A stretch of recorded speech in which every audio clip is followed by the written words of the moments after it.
Megastar Chiranjeevi ఒకప్పుడు ఫ్లాప్స్తో సంబంధం లేకుండా వరుస సినిమాలతో ఫ్యాన్స్ని ఎప్పుడూ తన మిస్మరైజింగ్ మూమెంట్స్తో యాక్టింగ్స్తో కుర్రకారునికి హీరో అంటే మెగాస్టార్, మెగాస్టార్ అంటే హీరో అనే ముద్ర వేశారు.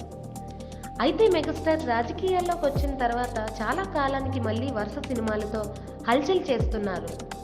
150, సైరా, ఆచార్య, వాల్తేరు వీరయ్య వంటి సినిమాలు తీస్తూ పూర్వ మెగాస్టార్ వైభవాన్ని తిరగరాస్తున్నారు. అయితే megastar next cinema Bhola Shankar cinema Mehar రమేషే డైరెక్ట్ చేయబడుతుంది. ఇప్పటికే చాలా వరకు సినిమా షూటింగ్ పూర్తి చేయబడింది. ఇక మెహర్ రమేష్కి వస్తే 7 సినిమాలు తీగా అందులో 3 హిట్స్, 4 ఫ్లాప్స్ అయ్యాయి.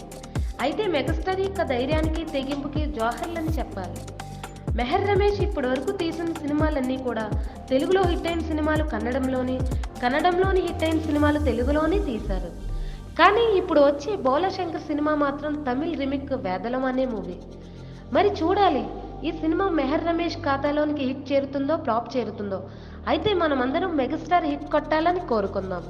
మరిన్ని అప్డేట్స్ కోసం సబ్స్క్రైబ్, లైక్, షేర్